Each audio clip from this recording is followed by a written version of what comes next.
write something about ZANU-PF.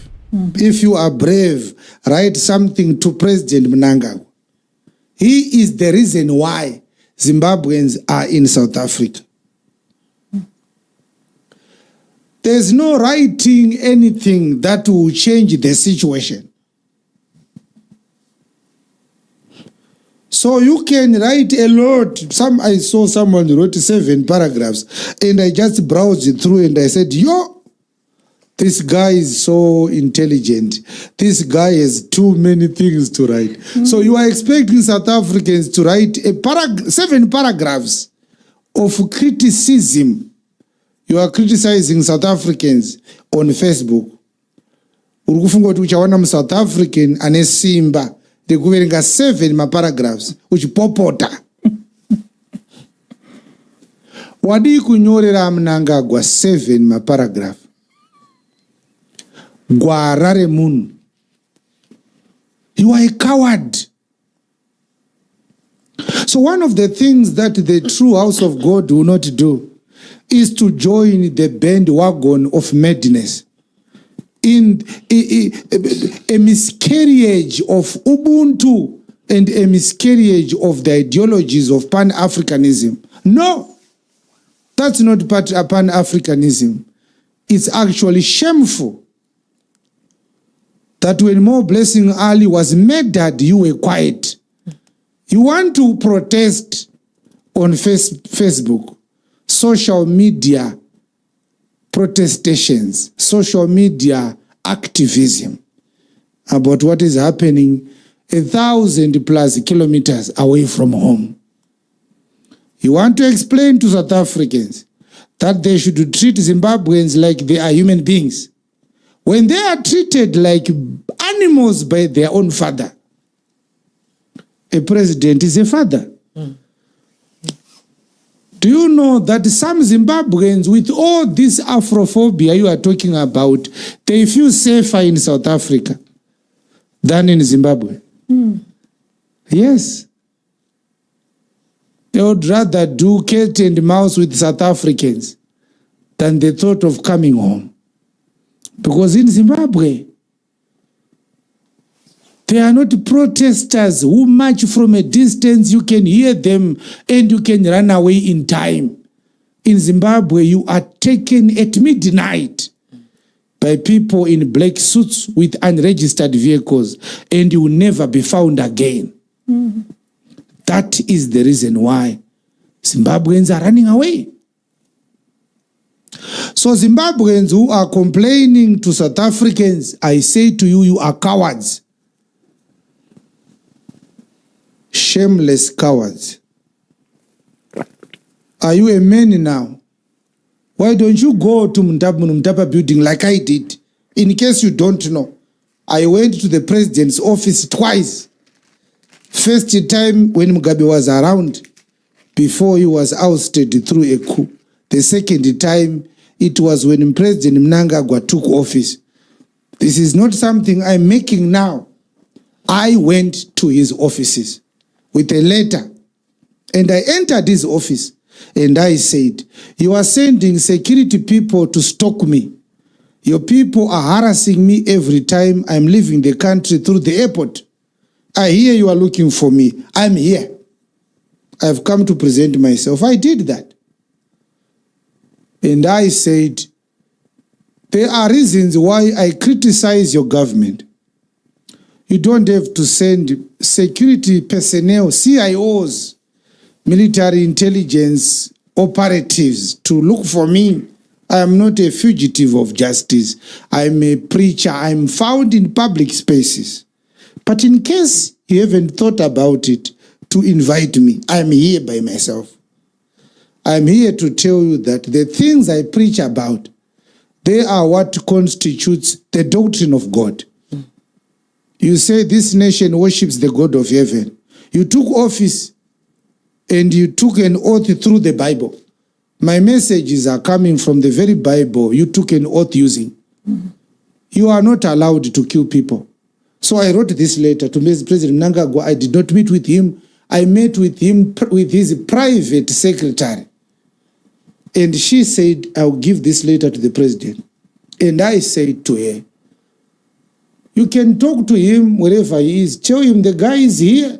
One of the reasons why I am here, it is because if you continue stalking me, the fear of who is following me is actually bigger than the fear of death itself, because I'm not afraid of dying. So you are sending 4 or 5 vehicles to follow my cars. The advantage you have now is I'm here. If you want me to put my head on the block, show me the log. You can cut me now, and I have people here, they will carry my body. It's not going to be a problem. We are not afraid of speaking the law of God, the mind of God, giving wise counsel even to politicians, because that is the right thing. We were the only people in Zimbabwe to challenge and to take the government to task over human rights abuses. They tried to kill me twice because of that. And here, I have a list of people that were murdered on 1 August 2018, soon after the elections. They were shot by the military. The current vice president was the commander of the defense forces, which means these people were murdered at his command. Sylvia Maposa, Ishmael Kumire, Gavin Dean Charles, James Chikandira, Brian Joao, Challenge Tauro. These are the people who were murdered on 1 August by the army. President Mnangagwa constituted the Motlanthe Commission. And the Motlanthe Commission, after months of hearing testimonies from different people, released a report. In that report, the Motlanthe Commission said the army killed these people. There is no church in Zimbabwe which has condemned the 1 August killings except Jesus Revelation Ministries. We are the only people who openly challenged it, and we said, we are not sheep on the slaughter. The government cannot kill its own people. That is not governance. Until today, President Mnangagwa has not issued a public apology. Neither has Vice President Chiwenga, who was the CDF, the commander of the defense forces at that time. Because of these speeches, they tried to kill me twice. And through the assassination attempts, I lost my wife. Got seriously injured, have gone through 9 surgeries to date because of my open speech against barbarism, abuse of power, the militarization of the public service, the abuse of state resources, and the constant disappearance of opposition politicians in Zimbabwe. Among other things, among other people, this is another list of the people murdered in Zimbabwe by the state. Tichaona Chiminya, Talent Mabika, Tondera Indira, Itai Zamara, More Blessing Ali, Bishop Tafumane, Archford Shipio, Ngoni Knight, Gibbs Chironga, Tapiwa Mganda, Tabita Marume, Dadirai Chipiro, Hama Madamombe, Beta Chokururama, Kenny Nyeve, Godfrey Kauzani, Alex Chisiri, Tapiwa Meda, Joseph Muzuramende, Godfrey Jemeze, Wilson Emmanuel, Fish Ride-Off. I think they forgot to put Mbonenwe. These are some of the people murdered by the state in Zimbabwe. They hunted me for months and they tried to kill me many times until I had to leave my own country. Hopping from one country to another as I'm doing now, not because of anything. I was never looking for a job. I don't need a job. I've got my own businesses and I'm a preacher of the word.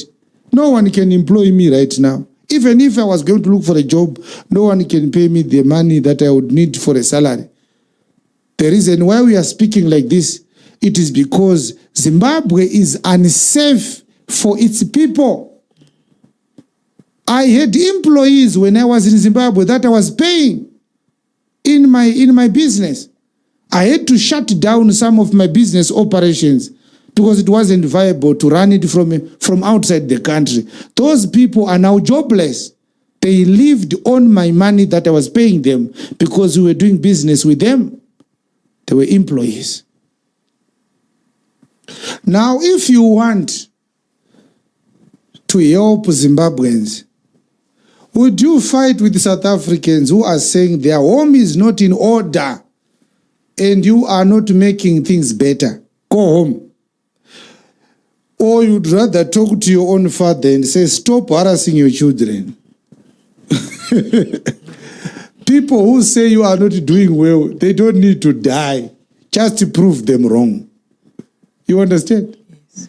If we say the president is abusing power, he doesn't have to kill us to prove that he's not abusing power. He simply needs to prove us wrong by doing things right. It is not a crime to criticize your president. South Africans criticize their president all the time, and they don't find their lives under any threat. Our government is barbaric, and our government is too authoritarian. So, the Jews in Exodus chapter 3 are in trouble. If you read Exodus chapter 1, they were being abused by Egyptians. And what happens is that the Jews prayed and cried to God. And God spoke to Moses. And he said what in verse 7?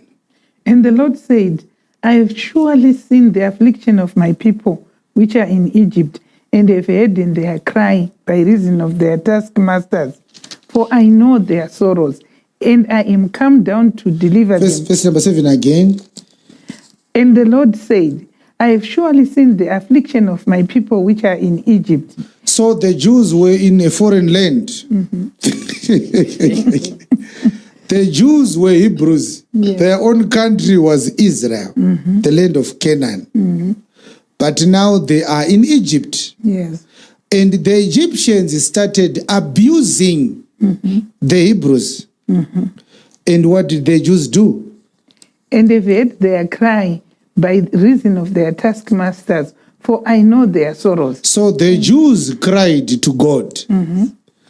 and the Jews were full of sorrows. Yes.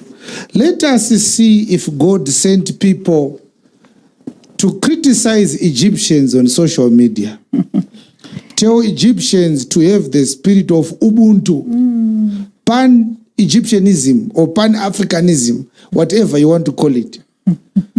I told you I'm here to tell you the truth of God now. Yes. These are foreigners in a foreign land. Yes. They feel that they are not treated well. Mm-hmm. Like Zimbabweans, yes. like Nigerians, mm-hmm. like Ghanaians, mm-hmm. like the Congolese. Yes. We are being abused by South Africans. We are treated as foreigners. You are foreigners.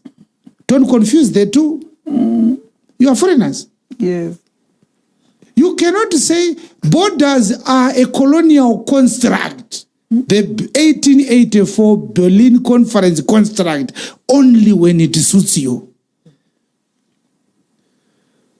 Zvekuti mabhodha akabva kuvarungu ngazvirege kungozoshanda bedzi kana makuda kugara munyika musiri menyu. We told you we don't need people with selective amnesia. Mm-hmm. These borders, you are saying they are a colonial construct. They work for you. You love them. Mm-hmm. They gave you power to call these minerals your own minerals. You say gold is ours. Diamonds are ours. You are using the borders. Mm-hmm. So the borders are important when you are corrupt and stealing state resources for a personal gain. But when you want to stay in another country where you are now unwelcome, you say Africa had no borders before the Berlin Conference. Selective amnesia, selective application of Pan-Africanism. We are not hypocrites like some of you. If we need to do away with borders, let's do it once and for all.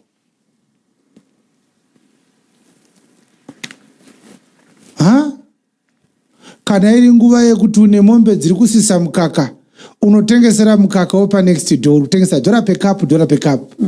Kana mombe dzako dzisisina mukaka, wakuda muriwo, wakucrossa muganhu weyadhi yako, unotema muriwo ku next door, oti zvemadhunduri zvine miganhu zvakauya nevarungu.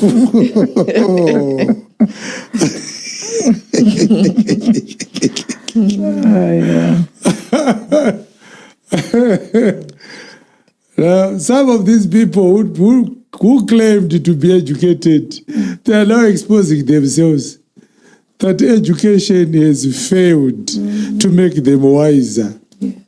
Are you a Pan-Africanist now?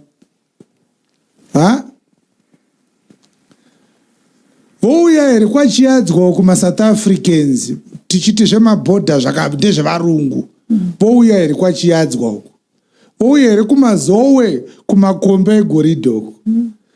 Mazamazama ari muMpumalanga muya. Vouya here kumazowe kunochera goridhe. Siti zvemabhodha zviri zvevarungu. Saka zvemabhodha hamuzvide, makazvivenga kutanga rini.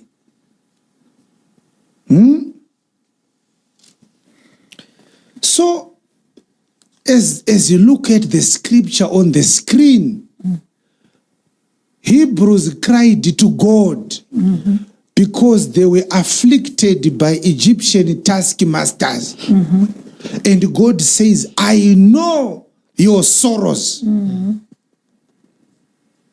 Let's find out if God sent a commission, a human rights commission to Egypt to mend relations between foreigners and locals, stay together peacefully, Pan-Africanism, Pan-Middle Easternism. Verse 8. And I am come down to deliver them out of the land of the Egyptians. To go where? Out of the hand of the Egyptians. Yes. And to bring them up out of that land unto a good land, and a large, unto a land flowing with milk and honey, unto the place of the Canaanites, yes, and the Hittites, yes, and the Amorites, and the Perizzites, and the Hivites, and the Jebusites. Yes. Now therefore, behold, the cry of the children of Israel is come unto me, and I have also seen the oppression wherewith the Egyptians oppressed them. Yes. Come now therefore, and I will send thee unto Pharaoh, that thou mayest bring forth my people, the children of Israel, out of Egypt. Did you hear that? Yes. God never sought peace between the Egyptians, the local citizens, and the Hebrews, the foreigners. Why? Why would God not? It's like God said, well, I don't care that the Egyptians were oppressing you. Because in verse 9, God actually said, the way you are being treated by the Egyptians is not right. The Egyptians are oppressing you. So what we are saying right now does not condone what citizens are doing to foreigners. Because God did not say the Egyptians are doing you well. Well done, Egyptians, for mistreating my children, the Hebrews. No. If that is what you are hearing, I'm not responsible for your inability to understand. I am not your creator. Maybe God will help you. He's the one who made you like that. God did not say, well done to the Egyptians for oppressing my people. He said, I have also seen the oppression by which Egyptians oppress them. But yet, the solution is not to try and reason with the Egyptians. Verse 10 is clear. Come now, therefore, I will send you unto Pharaoh, that you may bring forth my people, the children of Israel, out of Egypt. Out of Egypt. Now, I want you to see the selective amnesia I am talking about. The very people who say borders are a colonial construct, they are saying this in English. A language that was used to cause us to hate our own language by the same colonizers. We don't even have a language that all Africans can understand one another with. We don't. So you are trying to deconstruct the structures of colonialism. You haven't considered that we might need to start with embracing our own African language. We must be speaking the Swahili language, all of us. That is the mother of all Bantu languages. Pan-Africanism yakwe. Iko kutoti Pan-Africanism. Kune Berlin Conference connotation foot.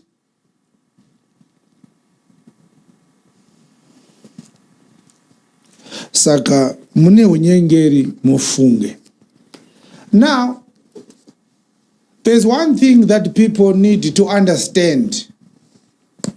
I think also education has failed us in that regard.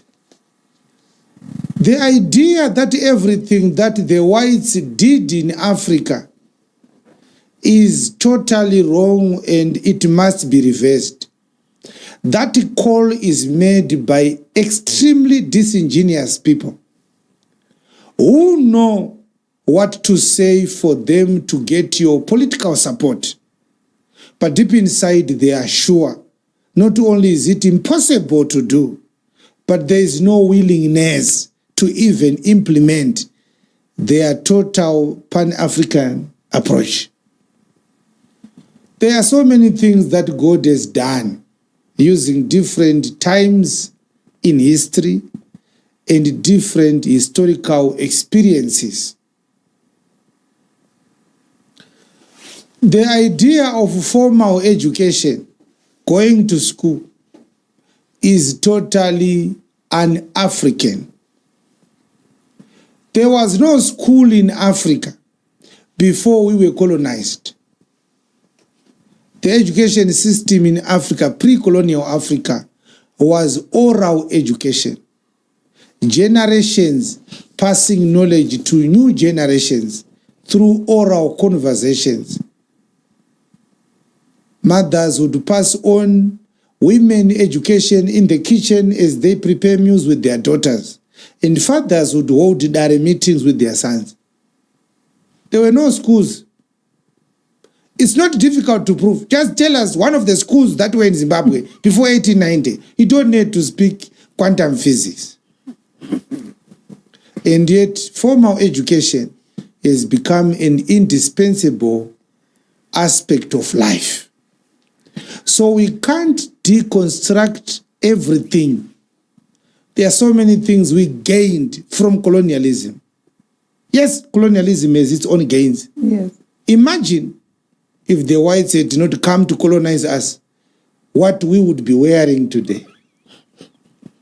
If you don't know your history, you don't know why we are smiling.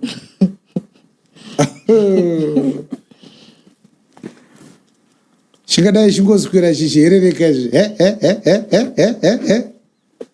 zvataita zviya.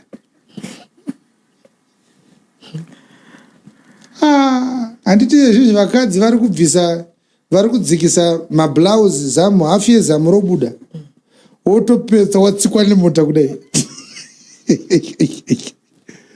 Vakadzi vekuAfrica kudhara vaifamba mazamu ese ari pachena. Zvoti kudai vakatsikwa kudhara.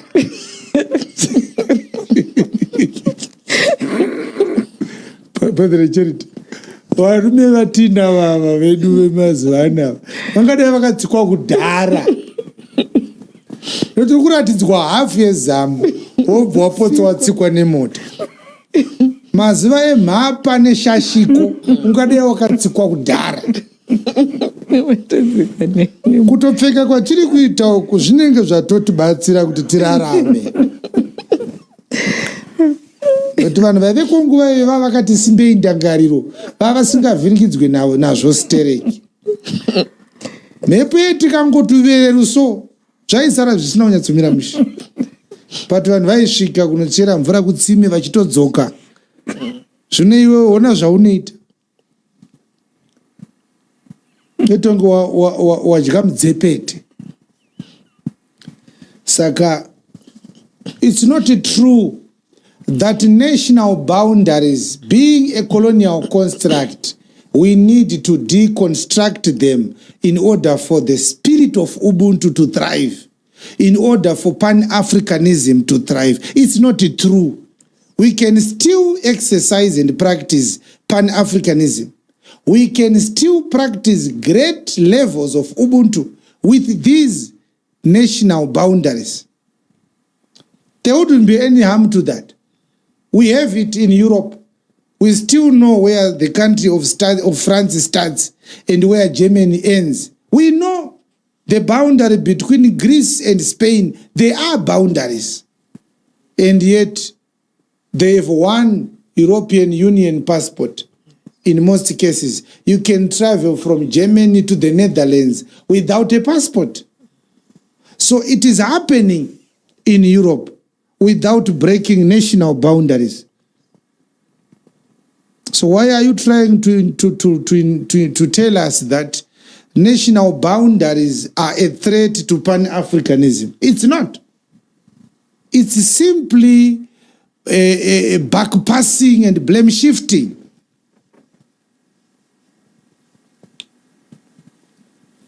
We need to desist from that. God said, I heard the cry. My people are foreigners. They are being oppressed by the nation, the host country. And yet, God's solution was not to send thunder to kill all Egyptians. God said, leave them with their country. Go back home. That was God. Now, I don't know.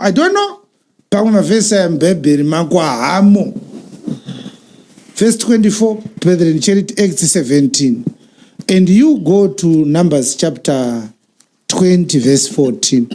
We want to confirm what we just read in Exodus chapter 3 in another scripture to find out, did really God send the Hebrews back home?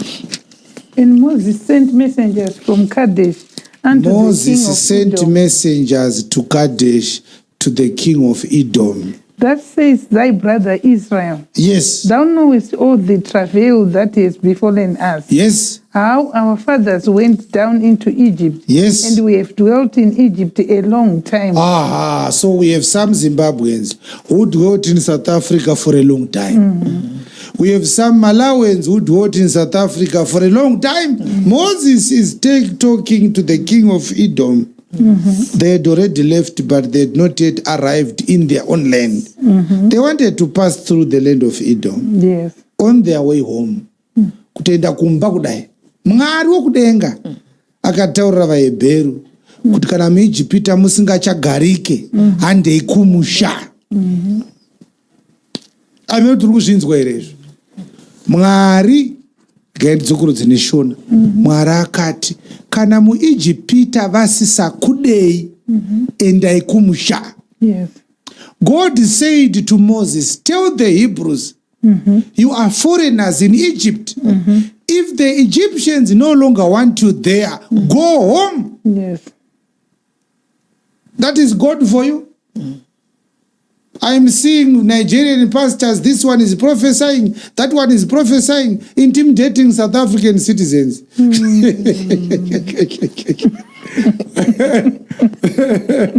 Prophecy from Hubert Angel, prophecy from Apostle Selman, prophecy from Pastor Chris, intimidating South Africans.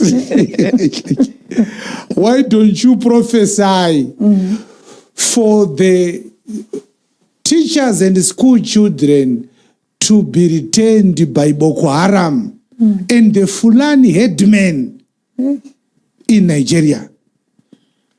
Are you a man of God, Hubert Angel? You want to prophesy to intimidate South Africans? Prophesy the whereabouts of the remains of Itai Dzamara. Are you a prophet now? Since when Does God raise a prophet who is relevant to another country but his own? Makambozvinzwa izvozvo? Was Elijah a prophet of Syria? Or he was a prophet to Israel? A prophet's primary duty and jurisdiction is his own nation. Yes. If God wants prophecies for South Africa, he will raise South African prophets. Yes. You can give prophecies here and there, but surely the whole African continent cannot have a message for South Africa simply because South Africans no longer want them in their own country. Don't deceive yourself now. These are not prophets. These are charlatans. Yes. Any prophet who is issuing a prophecy to intimidate South Africans is not coming from God. Because in the days of Moses, the prophet, God spoke to Moses. Was Moses not a prophet? He was a prophet. Was Moses sent to prophesy to Egyptians? No. Moses was sent to prophesy to the Hebrews, Yes. to lead them out, to go home. Amen.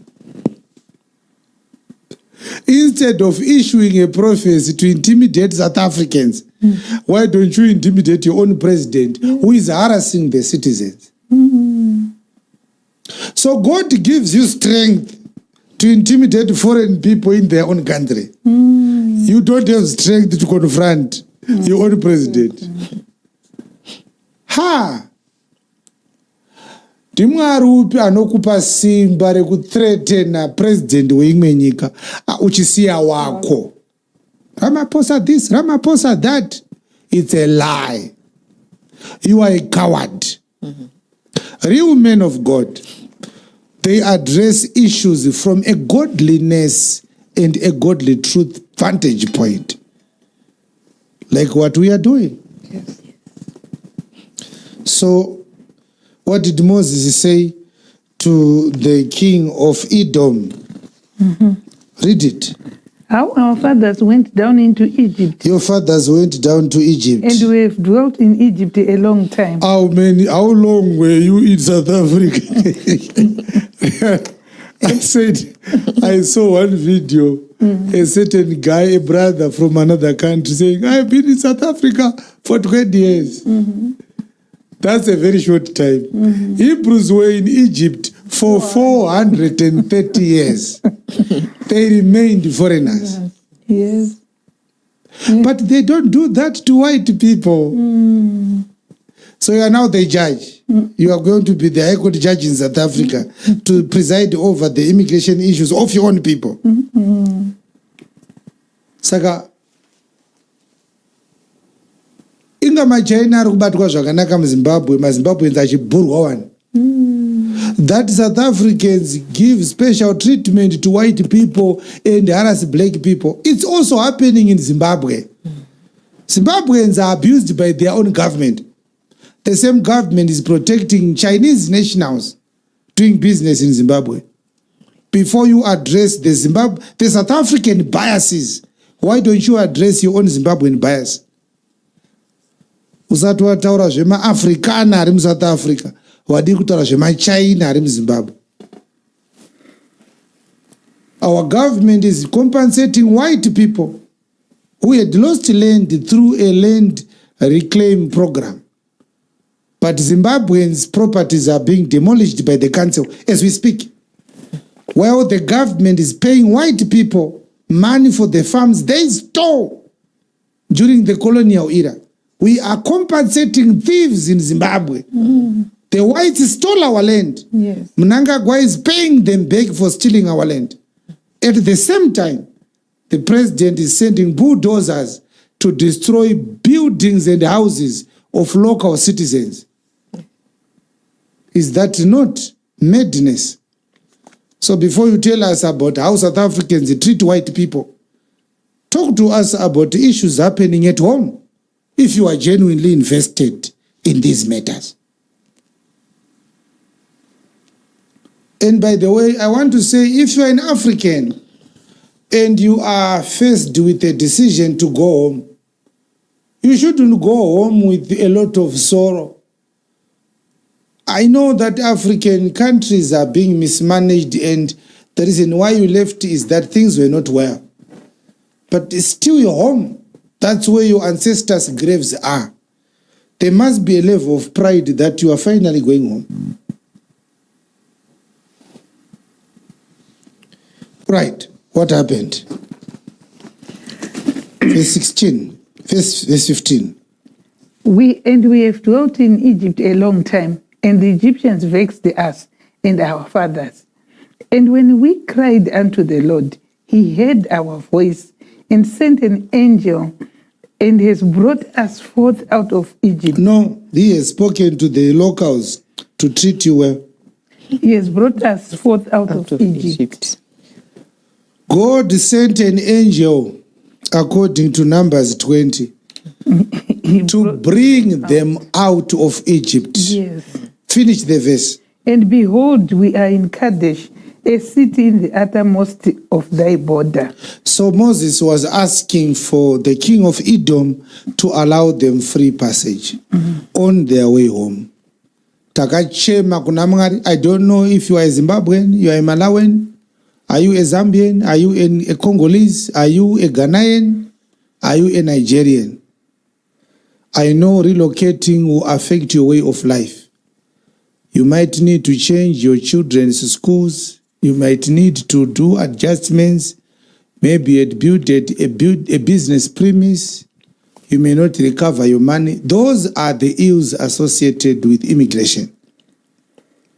Whether you are going back home because you are no longer wanted there, or there are other personal reasons why you should go home, the effects are the same.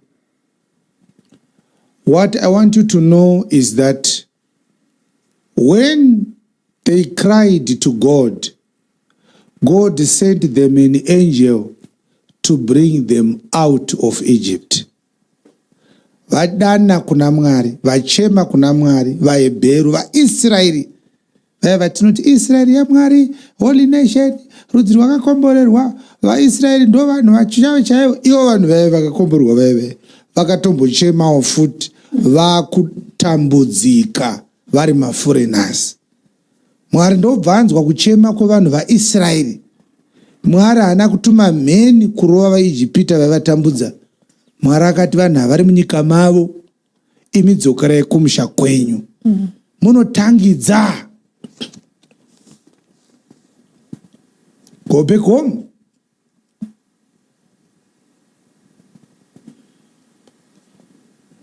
If that is the only choice you have, it is the right choice. We are not saying everybody should go and leave South Africa, no. If you are not illegal and you are doing business well and you are safe, you can continue with what you are doing. We are not here to advise on what you should do. We are simply saying the correct interpretation of the current situation is that anybody who is not in his country should not think that those who are in their own country are wrong when they say we don't want you anymore. No, that's not true. Now you must understand that Zimbabwe once had an issue of illegal immigration, and we were not very kind to Mozambicans when we bussed them back to Maputo. I was very young those days, but I saw it happening. I still remember the news reported on national television of Mozambican nationals who were forced into buses at Mbare Musika. And they used a very, very condescending approach to determine who is a local and who is a Mozambican. They used the Shona proverbs. I remember another proverb vakashandisirwa yanga iri kuti vakanzi mbwanyoro. Saka vamwe vacho vari kuMalawi vakugona Shona but vaine accent yekuMalawi. Saka vakanzi mbwanyoro itsumo inopedzeswa ichinzi kudii. Ndobva vakomana vatadza kutaura kuti imbwanyoro ndidzo tsengi dzamato. Zvikanzi inenge yawira mudhamu. Vakanzi pindai mubhazi mudzokere kumusha. So you may forget because of selective amnesia, but we were not kind to Malawians and Mozambicans at some point. I see some Malawians saying Zimbabweans are very kind. Maybe the present day Zimbabweans are very kind. But go back into history and find out how Zimbabwe treated Mozambicans and Malawians in the 1990s. I was very young, but I saw it happening. Taitaura tsumo kuvanhu vatinoziva kuti havagone mutauro wedu. Tichivaisa muzvimagumete, muchiri zvimagumete zvaimbotakura vasungwa, zvakambotakura vanhu futi zvikanovasiya kubhodha kuForbes border post, zvimwe zvikanovasiya kuNyamapanda, zvimwe zvikavasiya kuMachipanda. Tichitaurira vanhu vatinoziva kuti language yavaitaure, tichitaurira vanhu tsumo, munzivi wenzira yeparuware. So when we become victims, let us not think that our victimhood makes us a saint. Huh? One of my celebrated intellectuals, Chiwenga Achebe, in one of his books says, those who see no blot of villainy in the beloved oppressed, they see the faintest glimmer of humanity in the hated oppressor, are patriots, partisans, and party liners. In the great finale of things, there will also be mansions where they will be lodged and received. When you become a victim, you start to believe that you are a saint. Because you're a victim. No, sometimes it's just a matter of time and chance. All right. And when I talk like this, I also want you to know that we know that what citizens are doing in South Africa is not a citizen movement that is not supported by the state, unless you don't know how to read political situations. The government of South Africa is silently and privately instigating the ill treatment of immigrants in South Africa.